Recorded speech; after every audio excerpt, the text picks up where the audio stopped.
Recently there was a big thread discussion over at Gearspace, you know, the forum where music comes to die. And the thread was about whether or not you need a subwoofer to mix music. Is it necessary with a subwoofer at all?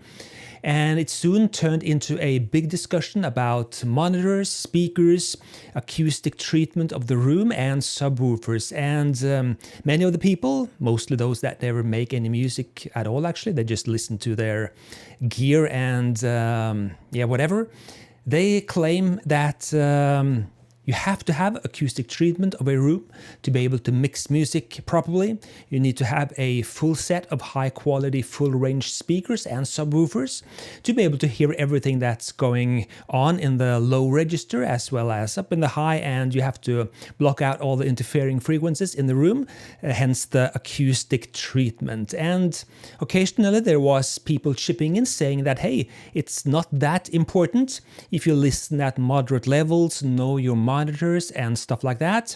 And these people, they're always getting pissed on by the gatekeepers, the elite, that wants you to believe that you have to have all these things in place to be able to mix music at all. I will debunk this straight away. You do not have to have any acoustic treatment.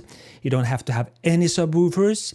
You don't have to have any high quality, high priced, expensive speakers to do great mixes. I have 35 years of experience delivering audio mixes to record companies, audio broadcast corporations. I've even been on national TV with my own music mixed in my home studio. I've delivered to commercials, both radio and TV, documentaries, musicals, etc., etc.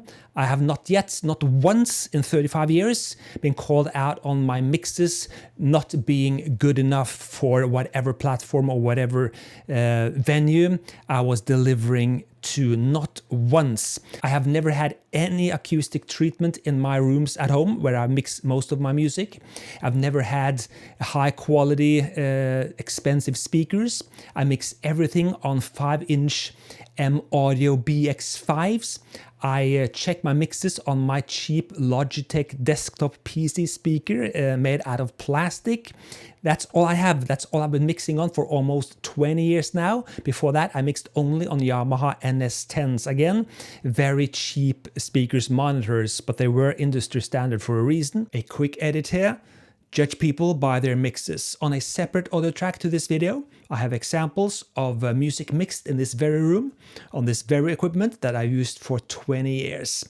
And if you come across people in a forum claiming this or that, ask them to listen to their mixes, to the music they've made. Chances are they've probably not made any music at all. They just claimed stuff. I'm careful about not monitoring too loud. When I mix my final mixes, you can easily talk softly while I'm mixing, and I will still be able to hear what you're saying.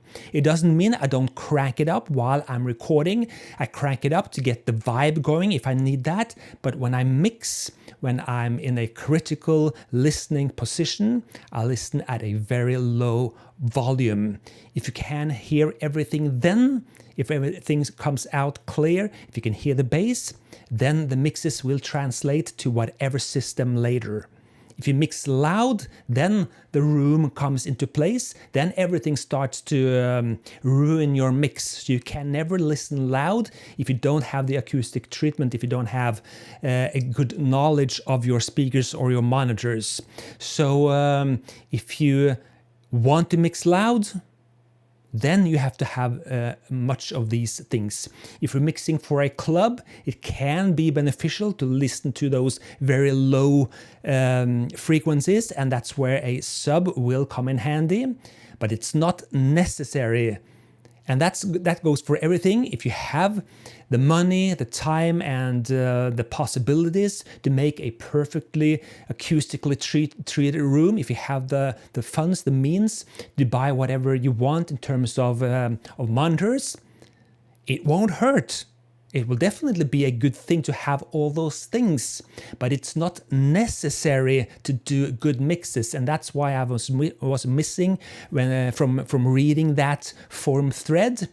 all those people dissing those that said that, hey, you don't have to have all that expensive stuff or do all that acoustic treatment.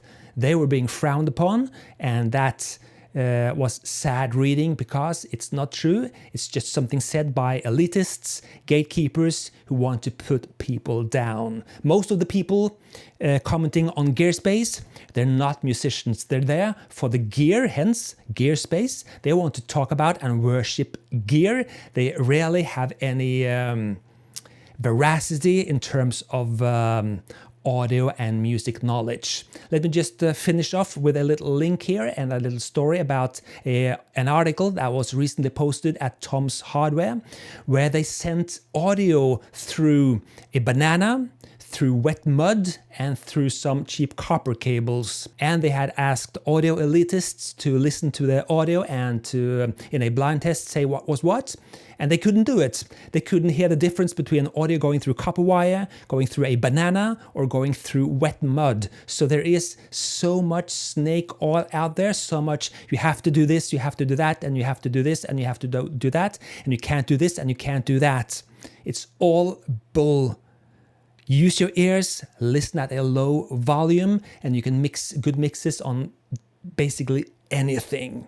As always, Espen Kraft, if you agree with me, fine. If you don't, that's also fine. And I'll see you next time. Cheers.